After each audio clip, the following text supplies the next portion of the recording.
You just joined us, please go ahead and type your name and your affiliation and your state, if it's not obvious, in the chat, so we can get that recorded. It is now 3:05, so I'm very excited to start the first of our monthly webinar series for the Great Plains Stormwater Center of Excellence.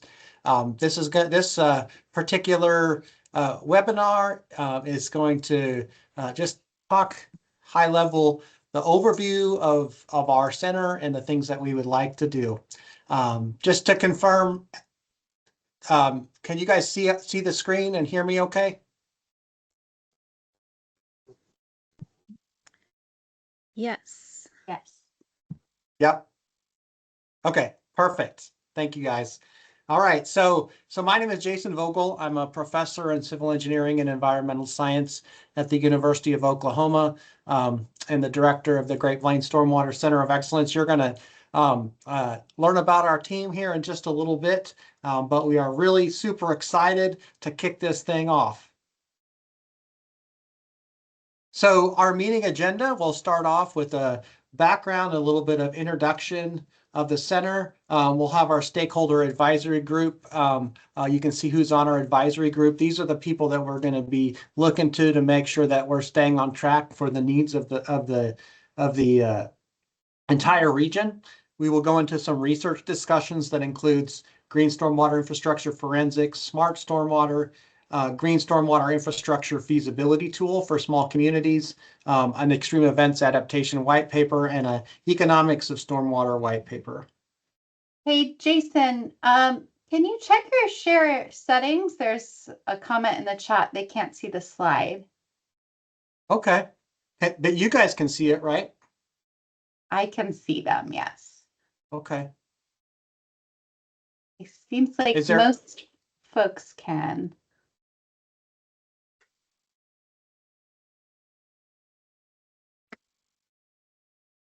Okay, it seems like you're okay. Okay.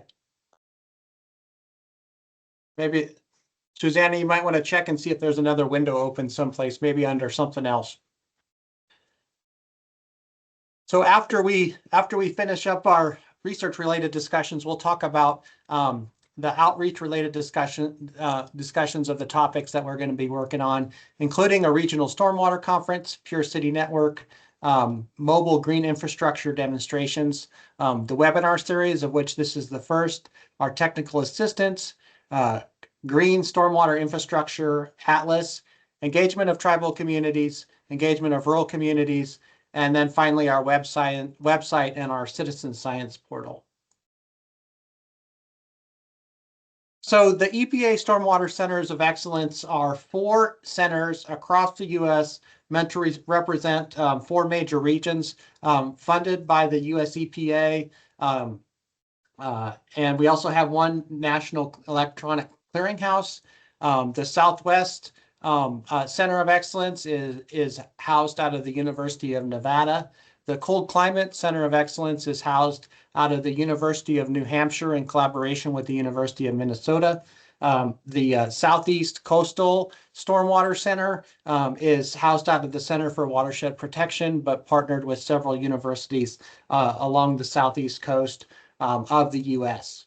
And what we're tasked to do is conduct research and provide technical assistance to state, tribal, and local governments and support stormwater infrastructure to protect public health, to safeguard the environment, and increase our resilience to extreme events.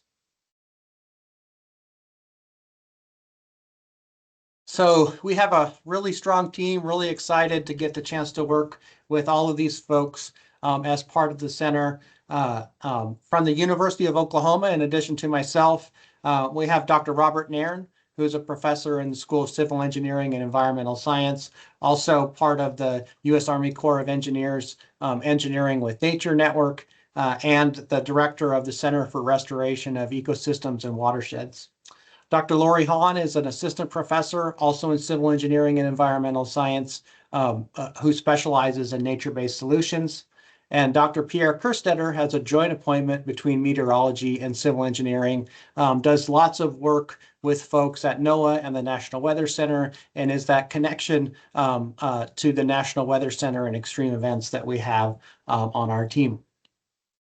Next up is Dr. Jamie Schussler, who is an assistant professor in civil and environmental engineering at Oklahoma State University, works with all things stormwater and beyond.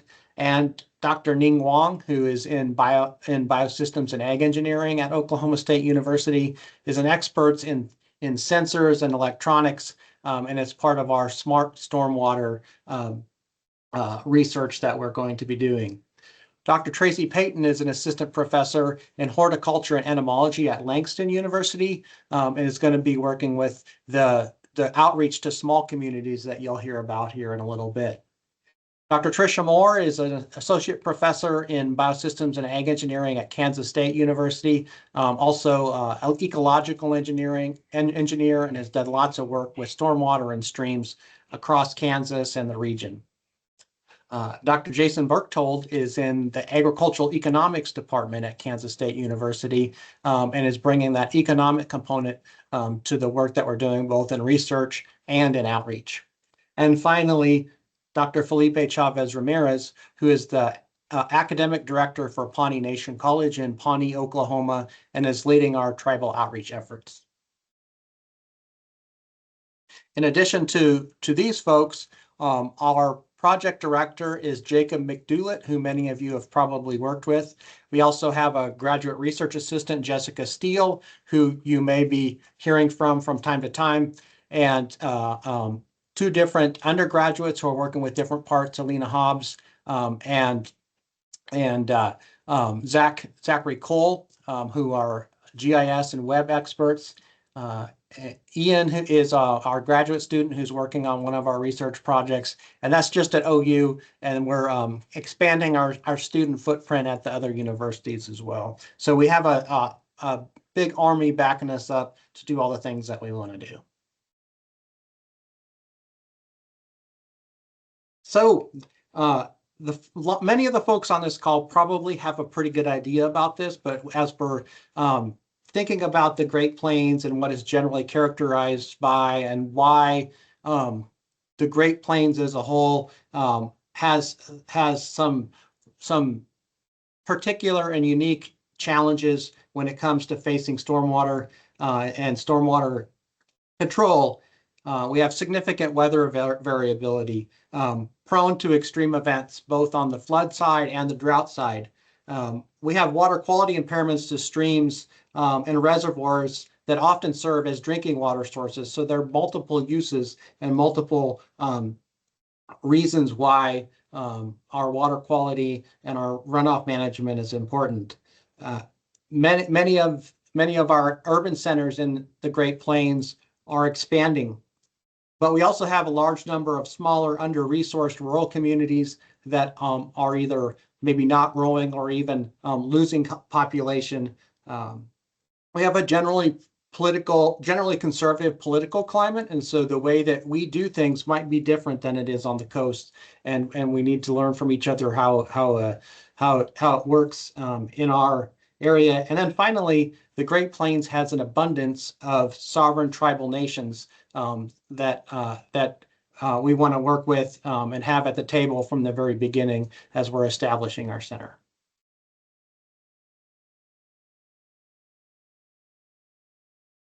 So the Great Plains Stormwater Center of Excellence is kind of a combination of innovation, networking, and outreach. We have 3 center objectives. First, advance the resilience of stormwater management in the Great Plains, mitigate our impacts associated with extreme events, and create benefits for both the large and small communities in the region. And you'll see several places where those small communities are emphasized in some of our activities, the communities that many times may be overlooked, but we want to really pull them in. So we'll also be having regional partnerships, including the formation of a stakeholder advisory group that we recently kicked off. that includes representatives from all the states that are part of our area. And they'll help us to identify regional challenges, to guide our research directions, and to develop technical assistance plans that are applicable and representative to the entire Great Plains region that is pretty broad and expansive. So for the Great Plains Stormwater Center of Excellence, we were once again funded by the US EPA, and we were funded for 2 years starting on June 1st of 2025. And so our activities will be continuing for the next 2 years, and knock on wood, hopefully for many years after that, as we establish this foundation of innovation network and outreach for the stormwater community in the Great Plains. So I'm not going to read through all the names on here, but I'll leave them on the screen so you can see the broad array of states, demographics, institution types that we have on our stakeholder advisory group. We are always happy to, if there's a type of entity or an area or of the stormwater community that is not representative on our stakeholder advisory group, we're always happy to hear from others.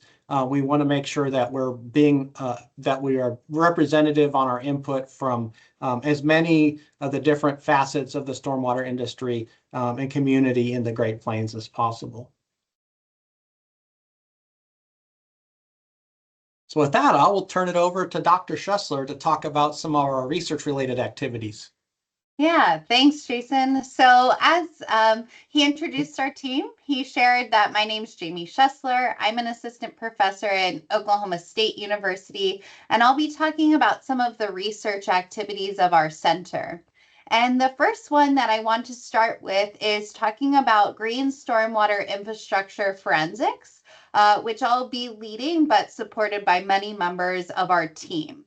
So green stormwater infrastructure forensics, we plan to conduct to try to address some of the knowledge gaps that are related to longevity of different practices, efficiency over time, and also the maintenance needs. Now, a lot of the research we're seeing has been done on new systems, on innovative approaches to green stormwater infrastructure, but there's far less done on mature systems. And that's where we hope to go in and address some of these gaps.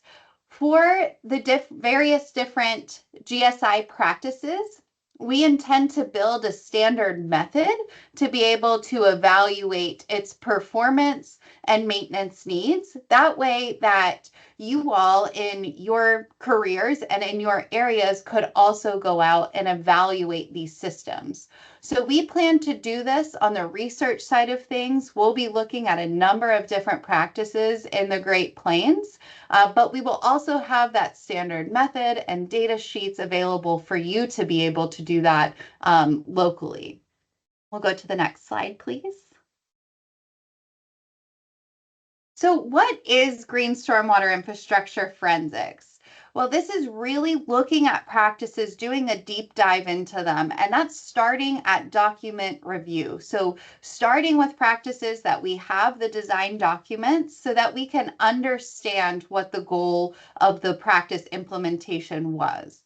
We also want to be able to talk with operators and be able to understand what maintenance has looked like, what operations have looked like. Maybe that's extensive, maybe that's nothing at all, but we want to understand that and see if that has any relationship with performance over time. And that brings us to the third point of performance evaluations. There's some things we will be doing that are more visual assessment, maybe things like inlet and outlet structure, looking at debris accumulation over time, seeing what vegetation is there, what habitats exist around these GSI practices. But we'll also be doing more quantitative measurements, things like looking at infiltration capacity, pollutant accumulation within the media, soil density, looking at things like compaction over time. Now, as I mentioned, We will have some systems that are going to be instrumented throughout. We'll be looking at water quality, water quantity, flow rates. We also might have some systems that have trail cameras on them so that we can look at how the practice is performing during flow events, capture things like wildlife that might be frequenting these practices. And there are others that we might be visiting just one day, shorter in nature. But we'll be sharing this through our website, which we'll talk about later in the presentation. Next slide. So we are looking for sites in the Great Plains that are representative of a typical GSI design and implementation with sort of standard operations and maintenance. We know of a number of sites within our research team that have been designed for research capacity, but we want your everyday GSI. How are your communities using them and looking at the performance over time? We are looking to identify sites of at least one bioretention area, a stormwater wetland, permeable pavements, a vegetated roof system, and large-scale rainwater harvesting. Now, we know with the number of stakeholders in our advisory group and the really impressive turnout today that there's a lot of GSI sites in the Great Plains. We will prioritize them based on our project partner interest, the age of the system, the proximity or location to our universities, and also data availability for longitudinal studies.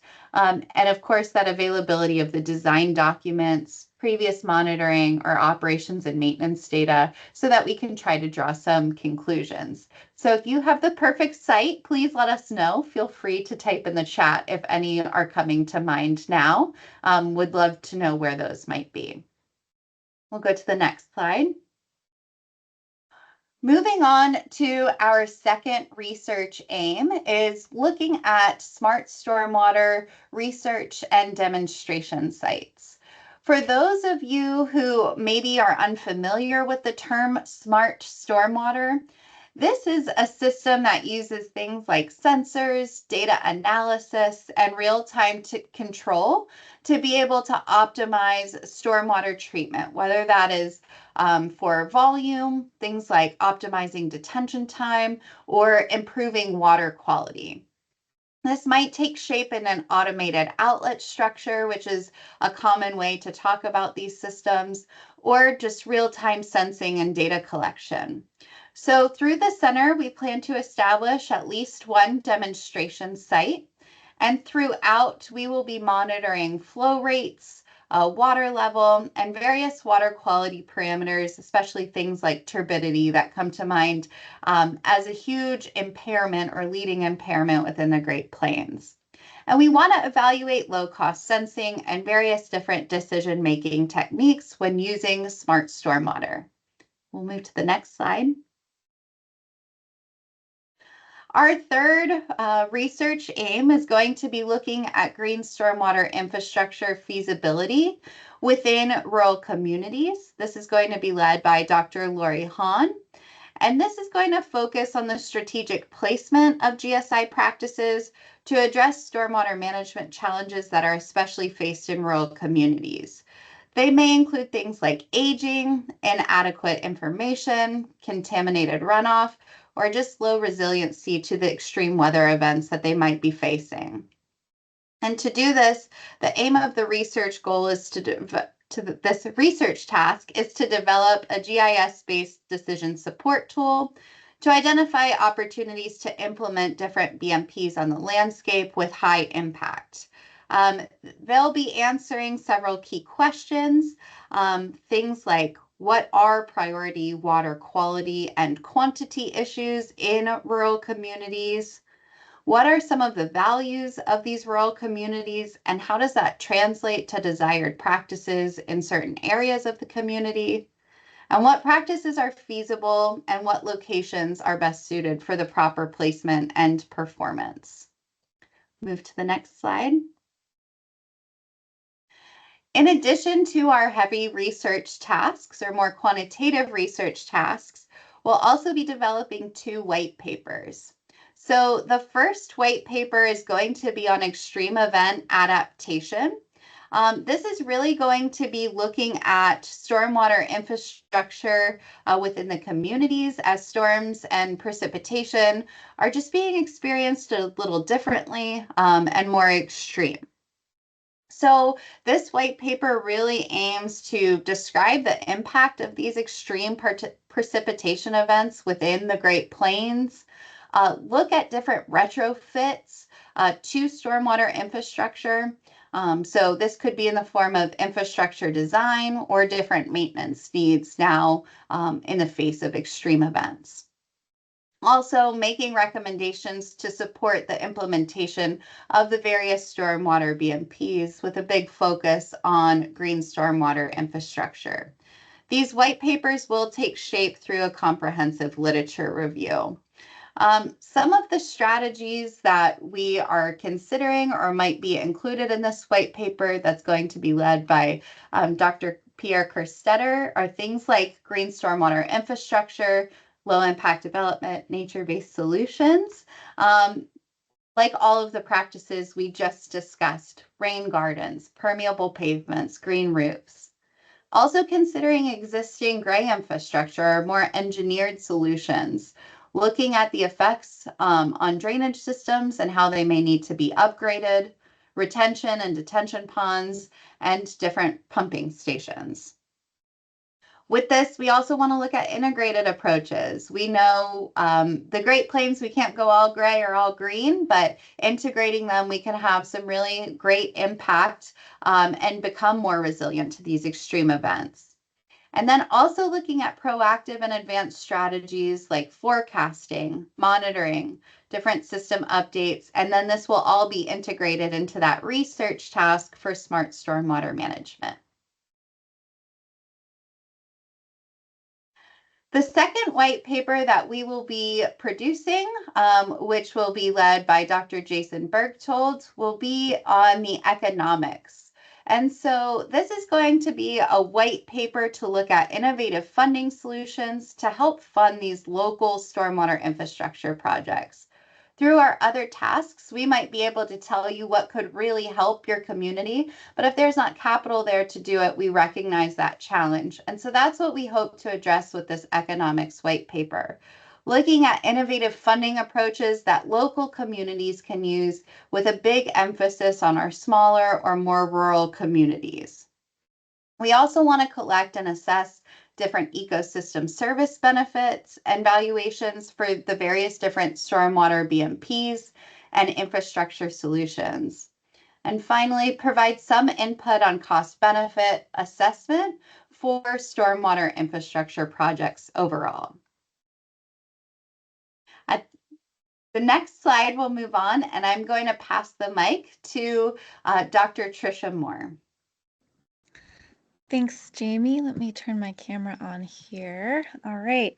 So as Jamie said, this white paper on the economics is being led by my colleague, Jason Bergtold, and both he and I are working together. And as part of the white paper, we anticipate reviewing and surveying various types of funding solutions. As you can see listed there, these might include strategies such as reverse auctions, implementing stormwater fees, pursuing grants or municipal bonds, or even crowdsourcing funds, public and private partnerships, or even more watershed-based types of programs.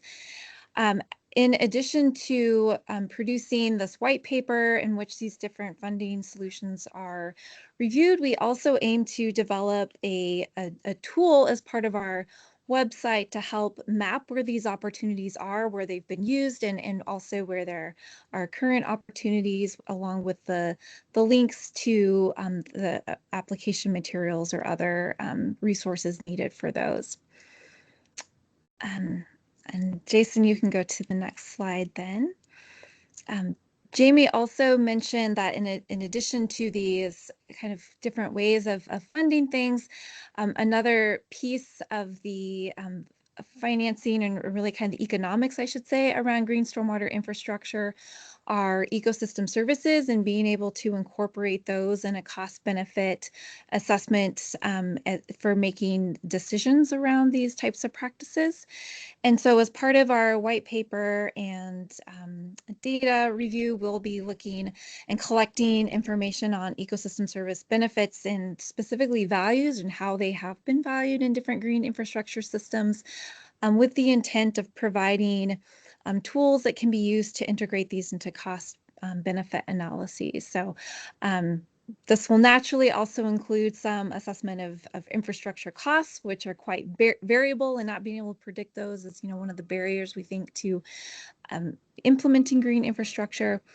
But then being able to apply an ecosystem service lens to look at other opportunities to potentially offset the costs or at least communicate some of the additional benefits.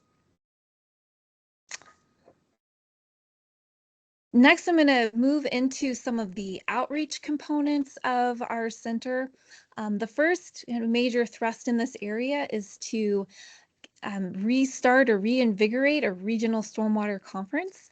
On this slide here, you see some great examples of conferences that have been very Great Plains specific. Namely, the first one here is the Great Plains Low Impact Development Research and Innovation Symposium, which Jason Vogel actually organized in 3 years, 2014, 16, and 19 at various locations across the Great Plains.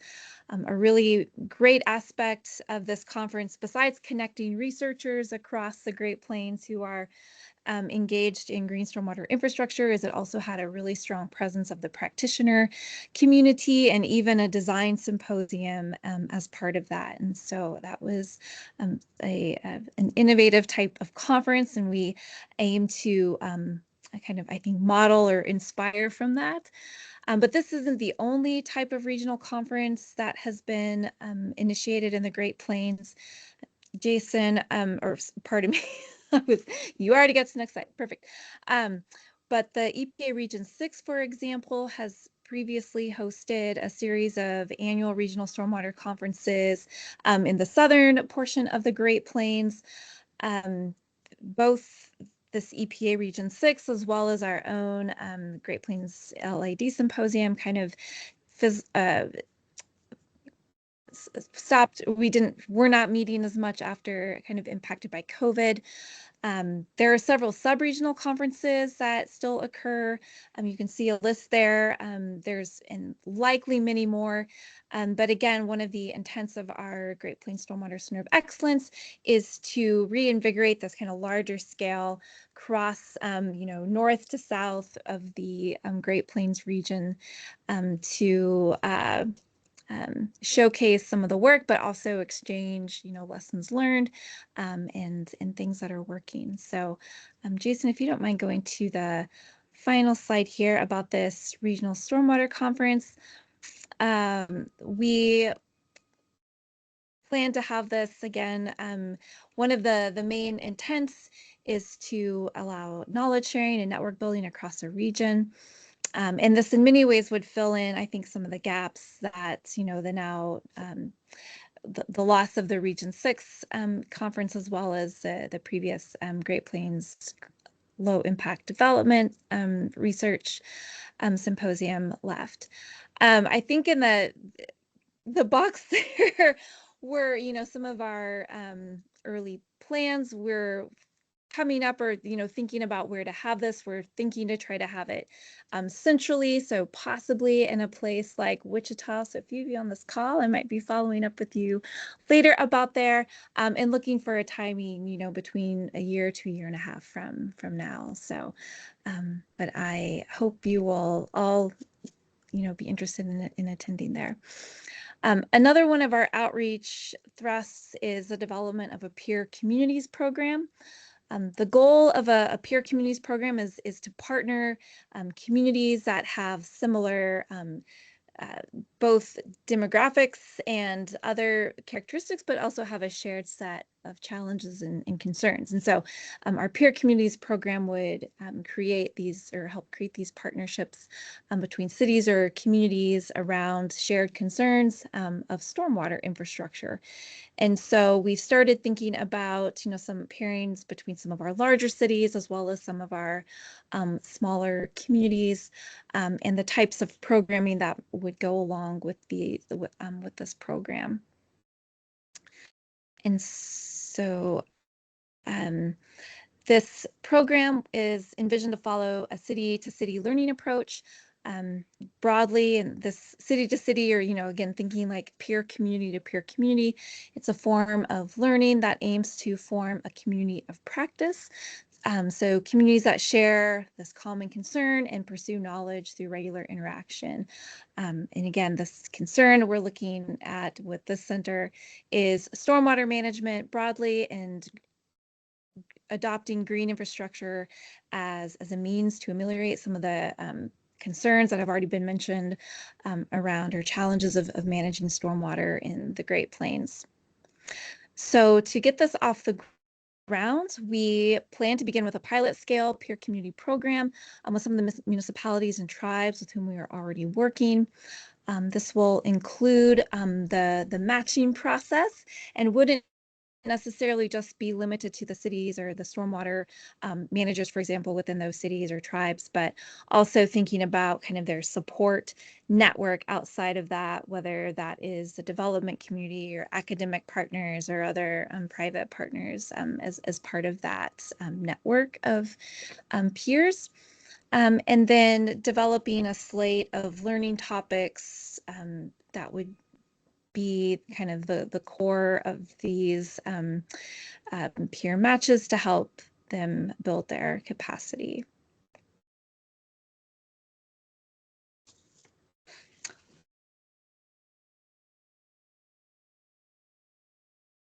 And All right, so yeah, I think this one's for me. Sorry about that, Tricia. I had to find my mute button.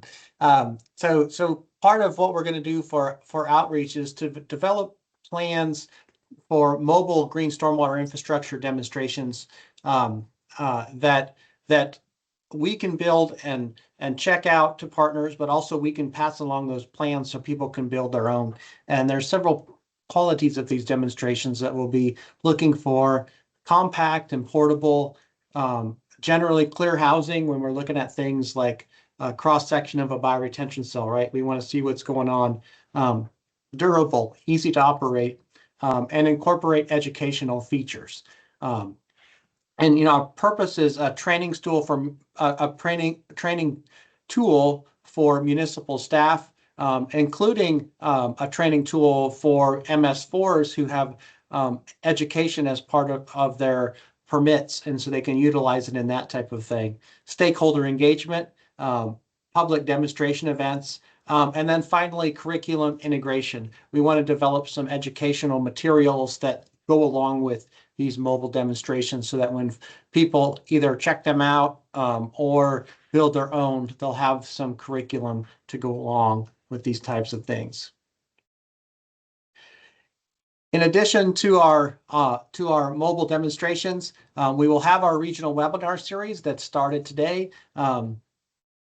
Here's some of our potential webinar topics, including stormwater management in response to extreme events, BMP maintenance and operations, financial and funding alternatives for stormwater management, addressing emerging contaminants in stormwater, tribal stormwater issues, regional TMDL requirements, and kind of the sky is the limit. We'll be looking to our stakeholder advisory group and beyond for the types of things that we may want to do for our webinar series. We may also have some open house type of webinars where we can break into subgroups and talk about some of the projects that we're doing once in a while in a little bit more detail. We're throwing around a lot of different ideas of ways to utilize this webinar as a way to engage with the broader community.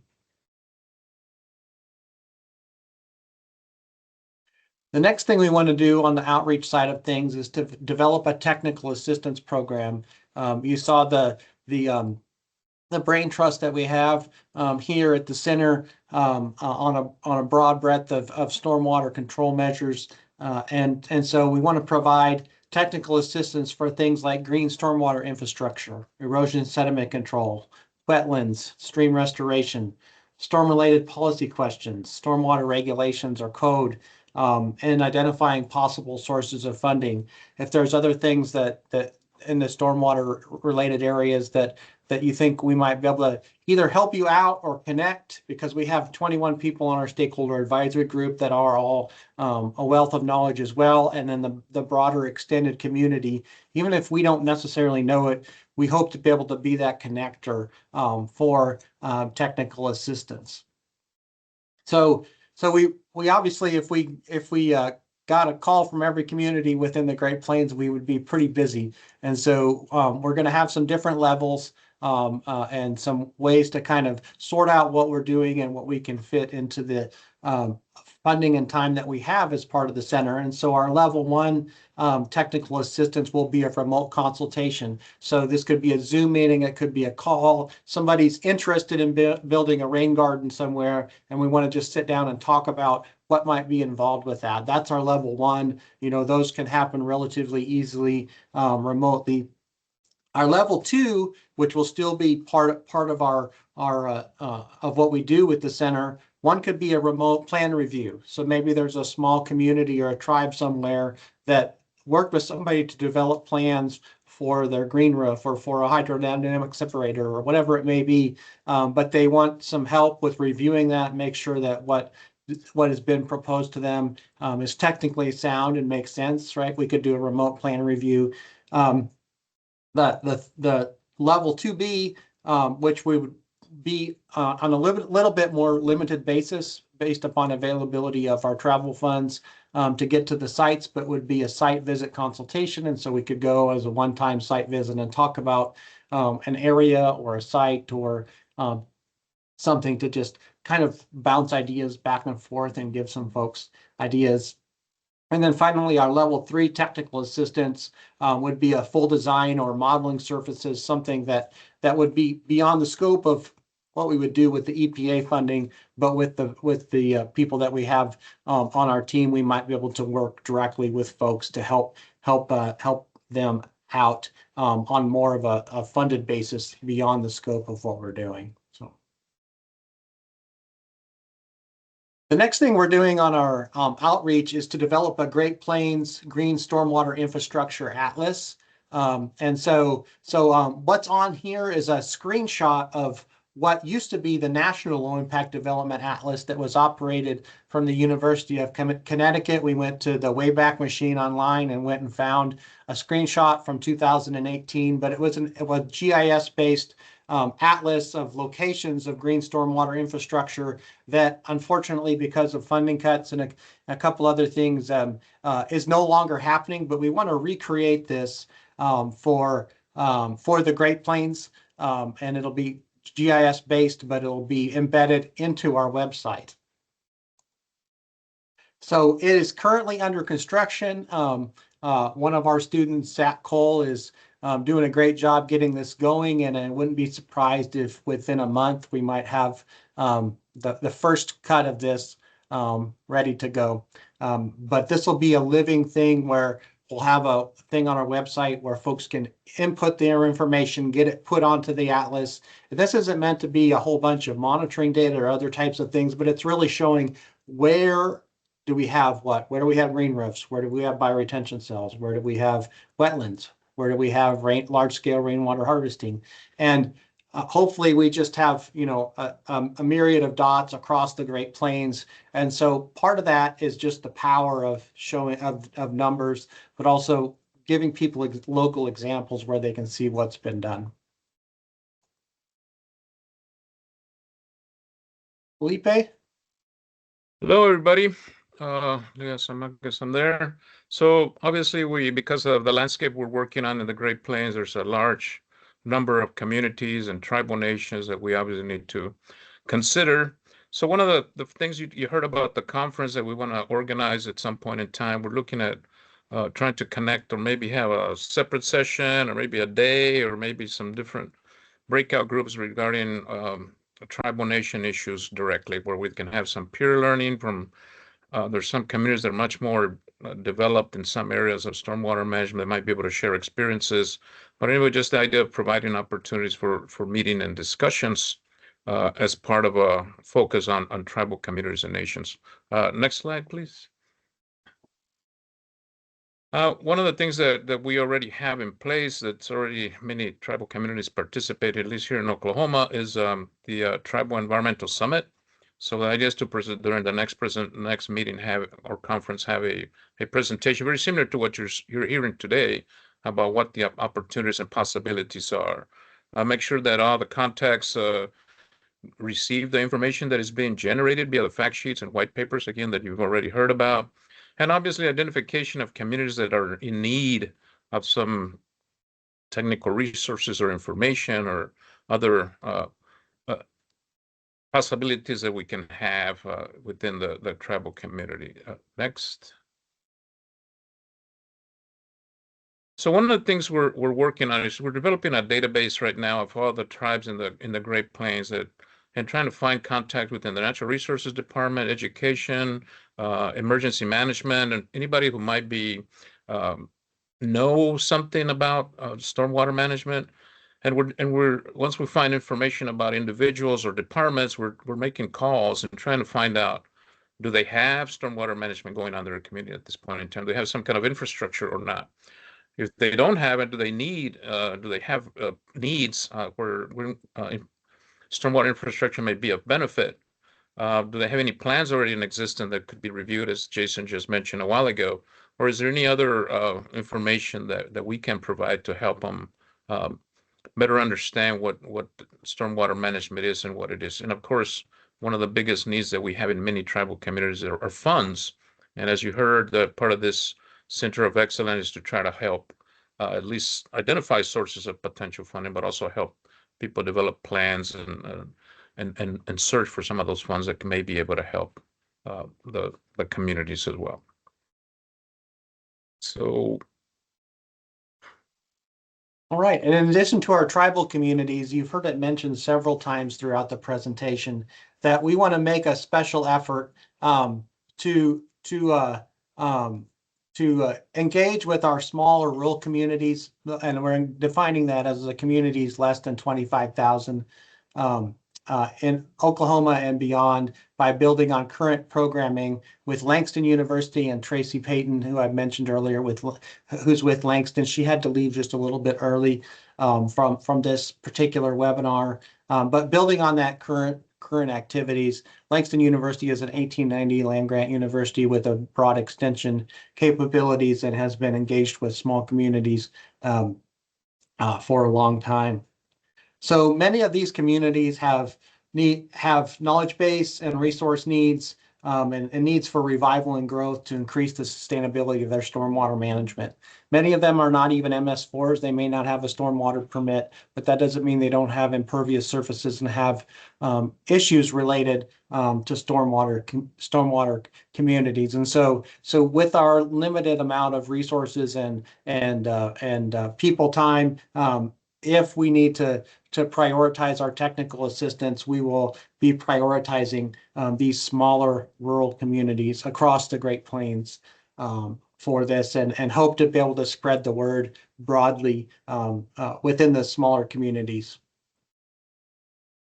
So some of our programs will include Langston and satellite campuses involved with these. And one of the things that Tracy has done is to utilize Moodle boxes, which essentially bring the internet to areas that lack internet connection, so that we're able to bring some of this education and access and resources to those areas and provide that type of thing. So all of this information and more is going to be housed on our website, which is still under construction, but getting closer and closer to being ready to be put out to the public. Is gpstormwater.org. So GP is Great Plains, but gpstormwater.org is our website, and so we're working on that and getting closer and closer to bringing that about. Some of the things that we will have on our website include a collection of research updates and findings, fact sheets, including smart stormwater, resilience to extreme events, and ecosystem evaluation, our atlas that we mentioned, a citizen science portal. So one of the things that we would like to do on some of our GSI forensic sites and other sites is to have a way for folks to send us pictures of when they're operating, like during a rainstorm event. Can we get a picture of this pool rain garden when it's full of water, or a hydrodynamic separator as waters happen during the storm, and see the pictures, because those pictures can be really valuable when we're trying to understand what's going on. And so we'll use something like MPing. Dr. Kerstetter will be leading this for us. The National Weather Center has used this app, MPing, to get images and information related to storm events. And that's what inspired us for this.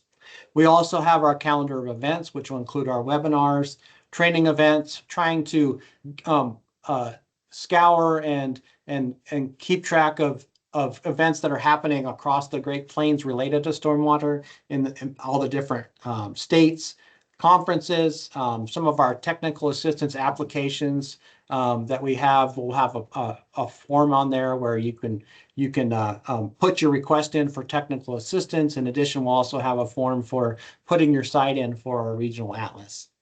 And then finally, under the leadership of Dr. Berchtold, have our innovative funding techniques white paper out there, and then some sort of a page that tries to link and document different regional funding sources that might become available over time. And we'll always be looking for folks to make us aware of those, make sure that we can share it with the broader community.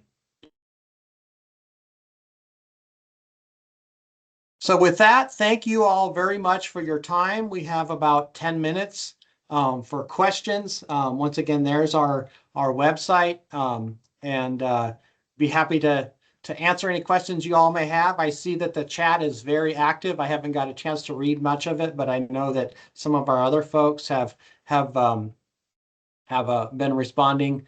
But yeah, anybody who has any questions, feel free to speak up, or even comments.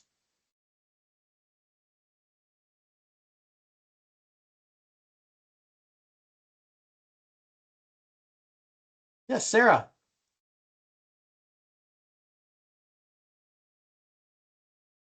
Are we able to unmute them, Jake?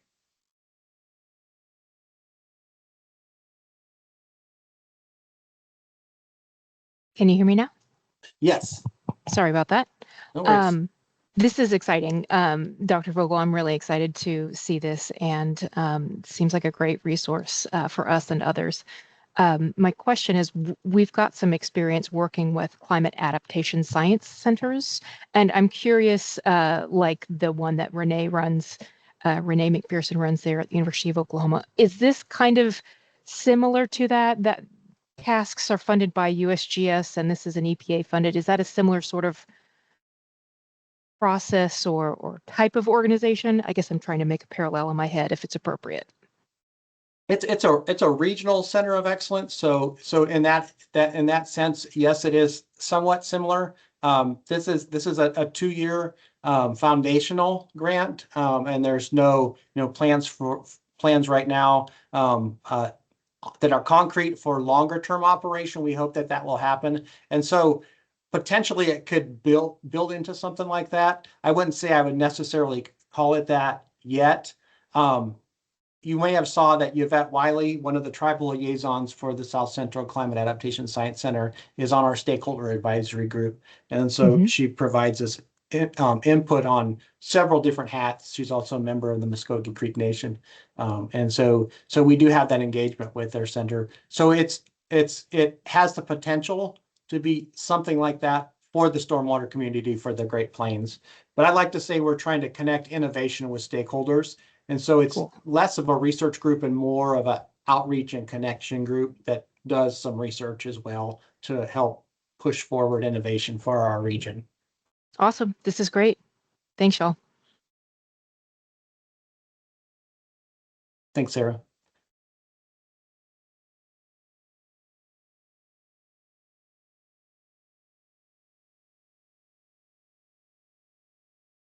All right, so if there are no further questions, once again, just thank you all so much. I didn't see the numbers the whole way, but the highest number I saw was 91, and I know that there was 12 states registered for this. I saw a hand go up here and then come back down. Was that Ariel?